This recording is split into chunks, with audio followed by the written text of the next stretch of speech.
में एक व्यक्ति ऐसा बताए जो टेंशन में नहीं है। स्टूडेंट है, पढ़ाई की टेंशन, पढ़ाई पूरी होगी जॉब की टेंशन, जॉब लग गया तो टेंशन, नहीं लगा तो टेंशन। दुकानदार है, ग्राहक नहीं आ रहे तो टेंशन, एक साथ इकट्ठे आ गए तो टेंशन। किसान है, बारिश नहीं हुई तो टेंशन, इकट्ठी हो गई तो टेंशन। आप बताओ कौन है दुनिया में ऐसा व्यक्ति इन टेक्निकल को छोड़ के? सिर्फ एक टेक्निकल अचीवर ऐसा है जो टेंशन में नहीं है, घोड़े बेच के सोता है। आपके देवघर में सोने के पहले रात को ताला लगाते हैं घर में? लगाते हैं? क्यों? चोरी ना हो जाए, इसीलिए ताला लगाते हैं। ये टेक्निकल अचीवर नहीं लगाते ताला घर का, याद आ गया तो लगा देते हैं, ज्यादा सीरियस नहीं है। क्यों नहीं लगाते? इनको पता है क्या ले जाएगा चोर, और ले भी गया तो अगले महीने आरसीएम से फिर आ जाएगा।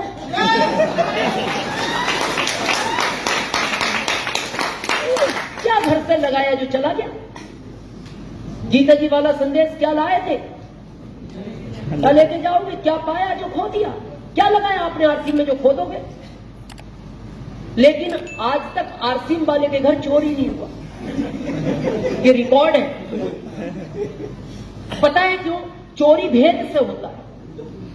आदमी पहले उसके बारे में पता लगाता है, ये घर में कितने लोग रहते हैं, कब आते हैं, कब जाते हैं, कौन कब तक जागता है, कब सोता है। तो जब वो इसका पता लगाता है तो इसके घर पता है चोर क्यों नहीं आता? उसको एक ही बात का टेंशन होता है, जाग गया तो प्लान दिखाएगा।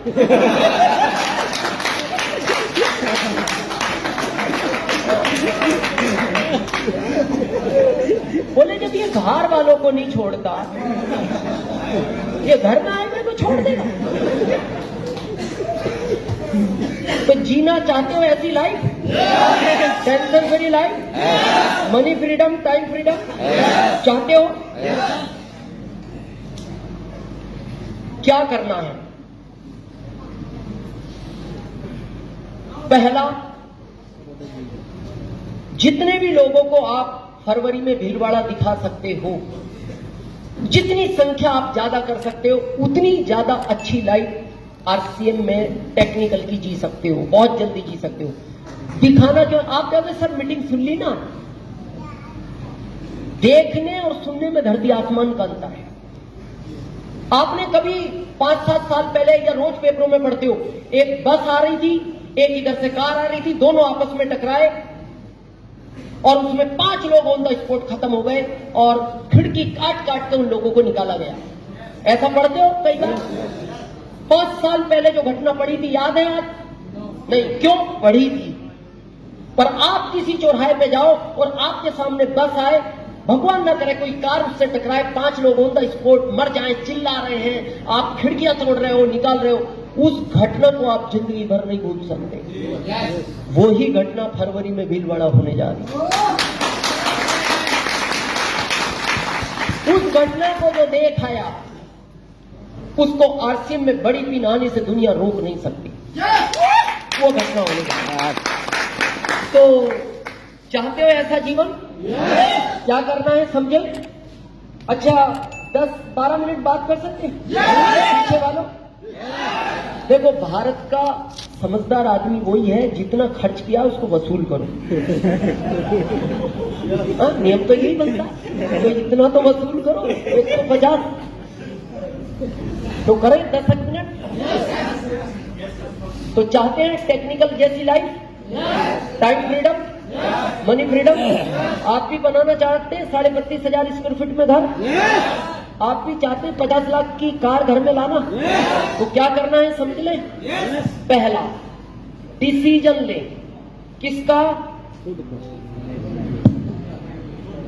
खुद का। पहला डिसीजन खुद का। जिंदगी में मैं आरसीएम की बात नहीं कर रहा, बहुत ध्यान से सुनना, 5-10 मिनट।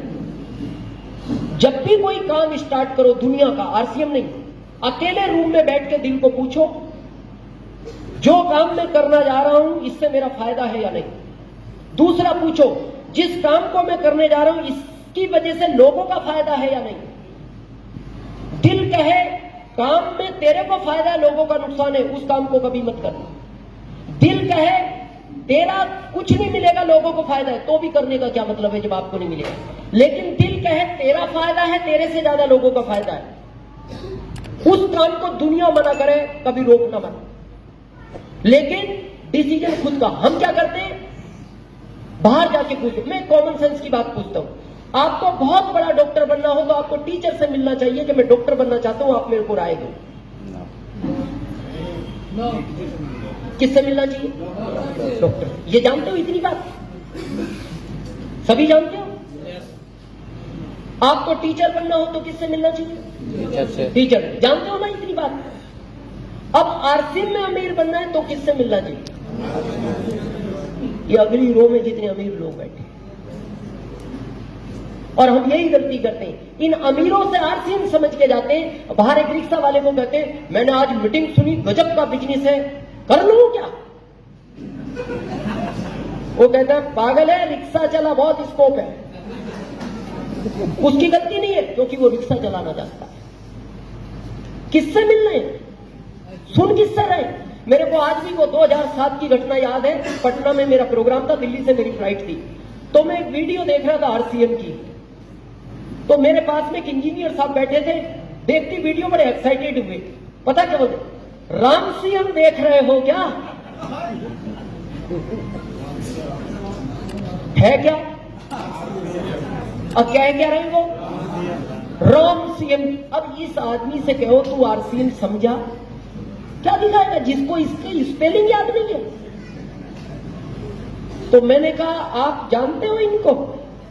हाँ अच्छी तरह, आपसे ज्यादा जानता हूं। कैसे? मेरा दोस्त है इंजीनियर, रॉयल्टी अचीवर है। मैंने कहा आप? मैंने नहीं किया, कई बार आया मेरे पास। मैंने कहा अच्छा किया नहीं किया। बोले क्यों? मैंने कहा हम राम सीएम नहीं, हम भोले शंकर देख रहे हैं।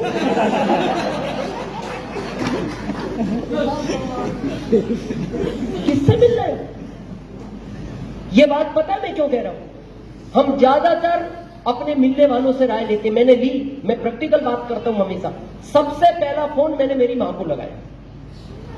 मां मेरी यूपी, मैं एमपी। मैंने मेरी मां को कहा मां मैं जॉब छोड़ रहा हूं। क्या रिएक्शन होगा मां? पागल हो गया तू? तेरे को जॉब के लिए भेजा और जॉब छोड़ रहा है? मां मैं एक बिजनेस चालू कर रहा हूं। मां का अगला रिएक्शन, पैसे कहां से आए तेरे पास बिजनेस के लिए? कोई ना कोई गलत काम करने लगा आजकल तू। नहीं मां, एक ऐसा बिजनेस है जिसमें पैसा नहीं लगाना, बहुत पैसा आएगा। हमें तुम्हें नहीं, पड़ोसियों को आएगा, गांव को आएगा, समाज को आएगा, देश को आएगा, जिंदगी बदल जाएगी सबकी। अगला रिएक्शन, बेटा कैसी बहकी बहकी बातें करता है तू? तेरे को किसी ने जादू टोना करा दिया बेटा। मैं तेरे छोटे भाई को भेजती हूं, तेरे को लेकर आएगा, तेरा इलाज कराएंगे, ठीक हो जाएगा तो वापस छोड़ेंगे, नहीं तू हमारे साथ गांव में रहे। ओके मां। अगला फोन लगाया मैंने मेरे छोटे भाई को जो दिल्ली रेलवे पुलिस में, और हमारे परिवार में सबसे पढ़ा लिखा वही है। मैंने उसको कहा भाई कब तक स्टेशन पे डंडा लेके घूमता रहेगा? ये जिंदगी है तेरी? अरे ताल कटोरा स्टेडियम में जा, एक प्रोग्राम हो रहा है, जिंदगी बदल जाएगी तेरी, मेरी, गांव की, समाज की, देश की। तो उसका जवाब था भाई साहब आपकी कोई गलती नहीं है, कम पढ़े लिखे लोग ऐसा ही करते हैं। ये सगे भाई का रिएक्शन है। अब तीसरा फोन किसको लगाएं? तो मैं आपसे पूछना चाहता हूं, आरसीएम के प्लेटफॉर्म से अलग हटके, आपको कोई फैक्ट्री खोलनी हो, कोई बड़ा काम करना हो, किससे राय लेते हैं? ज्यादा पैसे वाला, जो आपकी रिश्तेदारी में सबसे सक्सेस आदमी है। आप पूछते हो इनको अनुभव ज्यादा होगा सक्सेस में, इनसे पूछ लो मैं ये काम करूं या ना करूं। तो मैंने तीसरा फोन लगाया मेरे फूफा जी को, जो पुलिस में लगे डीआईजी रेंज से रिटायर्ड हुए लखनऊ से, और हमारे रिश्तेदारियों में सबसे सक्सेसफुल माना जाता था उनको। उनके दो बेटे, दोनों अमेरिका में, एक डॉक्टर एक इंजीनियर। तो जब मैंने उनको फोन किया, मैंने कहा फूफा जी एक ऐसा काम मैंने सोचा है, मैं करने जा रहा हूं। तो उन्होंने मेरे को पुलिस स्टाइल में बात की। यू नो पुलिस स्टाइल, वो भी यूपी का पुलिस वाला भी कहां का, पुलिस स्टाइल समझते हो? पुलिस स्टाइल का मतलब है जो गालियां आज तक आपने नहीं सुनी वो उनको याद होती है।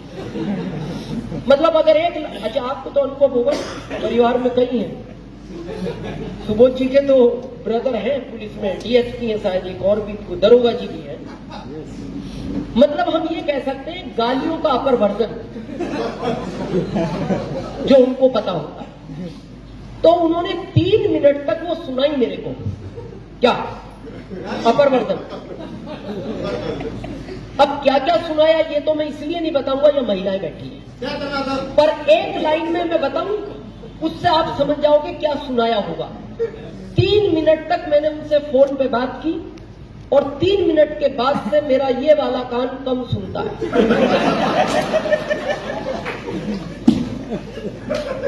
अब आप समझ गए होंगे उन्होंने क्या क्या कहा हो। उसके बाद मैंने मोबाइल से सिम निकाली, उस सिम के 3 टुकड़े किए, कितने, क्योंकि 3 लोगों से बात की, डस्टबिन में डाली और मैं उदास हो गया। मैंने कहा दिनेश काम ठीक नहीं है, मदर विरोध में है, भाई विरोध में है, ऊपर जी विरोध में, फिर समझाएंगे किसको। मेरे दिल ने मेरे से पूछा तू पागल है? मैंने कहा क्यों?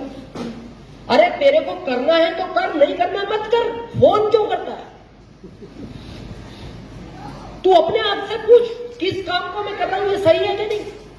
मेरी जिंदगी बदलेगी, मेरी वजह से लोगों की जिंदगी बदलेगी। अगर काम सही है तो तू फोन मत कर, भले मत कर, लेकिन अब किसी को फोन मत कर। और यहां तक कि मेरे दिल ने कहा तेरी पत्नी से भी मत पूछना, और नहीं पूछा मैंने आरसीएम शुरू किया। और मैं आज ये ईगो में नहीं, गर्व के साथ कहना चाहता हूं, मेरे इस दुनिया में जितने भी रिश्तेदार हैं, भारत में नहीं दुनिया में जितने भी रिश्तेदार हैं, उन सब में सबसे अमीर आदमी आज मैं हूं। तो आज के बाद डिसीजन किसका लोगे? खुद का। खुद का। नहीं करना तो भी लो, नहीं करना तो अब आना ही नहीं मीटिंग में, नहीं करना आपकी मां से बंद करो। करना है तो दुनिया भी मना करे, फिर रुकना मत, डिसीजन अपना। क्लियर है? सेकंड, विश्वास होना चाहिए आपको, किस पर? खुद पर। पहला कि मेरी अपलाइन साथ दे या ना दे, मैं स्टार मूवी बनूंगा। मेरी लाइफलाइन ये साथ देना दे, मैं दूसरे प्रदेश में करूंगा, मैं बनूंगा। दूसरा विश्वास इस सिस्टम पर, जिसने करोड़ों लोगों की जिंदगी बदली है, मेरी भी बदलेगा। तीसरा विश्वास उस पर, जितने लोगों को बुलाया था आए सब, क्यों नहीं आए? उसकी बगैर मर्जी के इस दुनिया में पत्ता नहीं हिलता। वो जिनको अमीर नहीं बनाना चाहता था उनको नहीं बुलाया उसने। और अगर आप यहां आए हो तो मैं आपसे एक प्रश्न पूछना चाहता हूं, एक पिता कभी चाहता है मेरा बच्चा एग्जाम में फेल हो जाए? जब एक पिता नहीं चाहता मेरा बच्चा एग्जाम में फेल हो जाए, वो तो परम पिता है, उसने अगर यहां बुलाया, इसे एग्जाम में पास होने के लिए बुलाया। तो तीसरा विश्वास उस परम पिता पर। और चौथा विश्वास आखिरी, अपनी एक्टिव इफेक्टिव ग्रोइंग अपलाइन पर, जो दिन रात आपके बारे में सोचती है कि मेरे इस व्यक्ति के कितने लोग भिलवाड़ा जाएंगे, मेरे इस व्यक्ति की कब कार आएगी, मेरा इस लाइफलाइन का कब घर बनेगा, जो दिन रात चिंता में है, उस पर करना। क्योंकि दुनिया में 2 अपलाइन है जो कभी आपका बुरा नहीं सोच सकती। ध्यान से सुनना, एक तो आपकी जिंदगी की पहली अपलाइन आपकी मां, और दूसरी अपलाइन इस सिस्टम की। ये कभी बुरा नहीं सोचते। और मेरे को बड़ा दुख होता है, जब से आप इस दुनिया में आए, जहां तक आए हो, इस विश्वास की तो बड़े हुए हो। yes. और जिस सिस्टम से आपकी जिंदगी बदल सकती है, उस पर आपको विश्वास नहीं। आपने होश संभाला, आपकी मां ने आपको क्या कहा? बेटा ये मामा है तुम्हारे। तो क्या बोले आप? मामा, ओके मामा। कुछ दिन बाद आपकी मां ने कहा, बेटा ये चाचा हैं तुम्हारे। क्या बोला आपने? क्यों बोला? क्योंकि आपको पता है ये जो मेरी अपलाइन है, ये मेरे बारे में कभी गलत नहीं सोच सकती, ये जो बता रही है वो सब सत्य है। फिर कुछ बड़े हुए, फिर आपको कहा, बेटा ये नानी है तुम्हारी। सुना नहीं। फिर थोड़े बड़े हुए, फिर आपको कहा गया बेटा पापा सिर्फ यही है।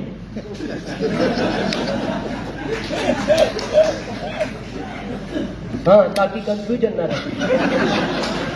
अब मैं आपसे पूछना चाहता हूं, आपने कभी अपनी मां से कहा मां मेरे को थोड़ा सा डाउट हो रहा है? कहा कभी? क्यों नहीं कहा?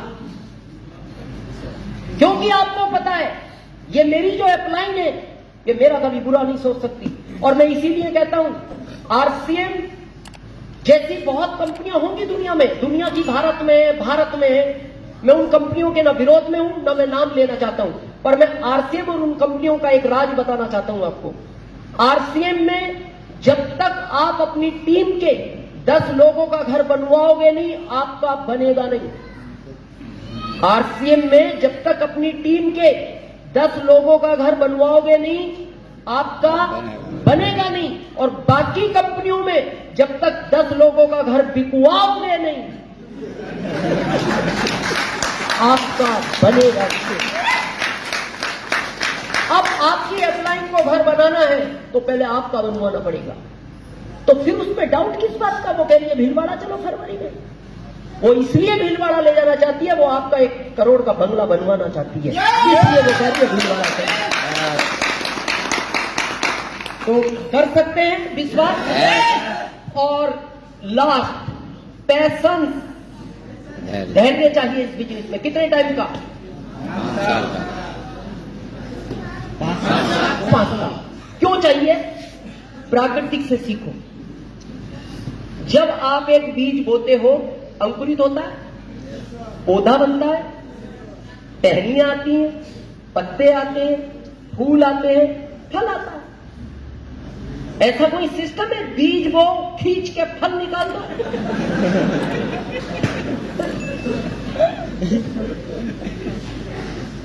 और हम में पैसेंस नहीं है। अभी आप देखना, यहां से बाहर निकलोगे ना, कुछ लोग मिलेंगे, आरसीएम कर रहे हो क्या? हाँ, आरसीएम कर रहे हैं। बड़ा धीरे धीरे चलता है, धीरे धीरे चलता है। हमारे में आओ, बहुत तेज चलता है।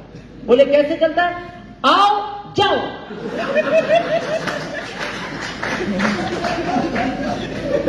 बोले जाओ कहाँ? आओ जाओ, और कहाँ जाओ? जाओ। ये हाइब्रिड पौधा है, ये नेचुरल पौधा है। यहाँ बुजुर्ग बैठे हैं, आज के 30 साल पहले किसी ने सुना कोई हाइब्रिड पौधा भी होता है? और आज एक आम वो है जो 5 साल में बड़ा होता है, और एक आम आज वो आने लगे जो इतने बड़े पे फल आ जाते हैं, वो हाइब्रिड है। और लोग पूछते हैं अरे यार इतने पेड़ पे आम आ गए? हाँ आ गए, ये हाइब्रिड है। कब तक आएंगे? बोले ये गारंटी नहीं, जब तक आ रहे खा ले। ये जैसे जल्दी बड़ा हुआ है वैसे ये खत्म हो जाएगा। ये नेचुरल पौधा है, इसको दुनिया का तूफान नहीं हिला सकता।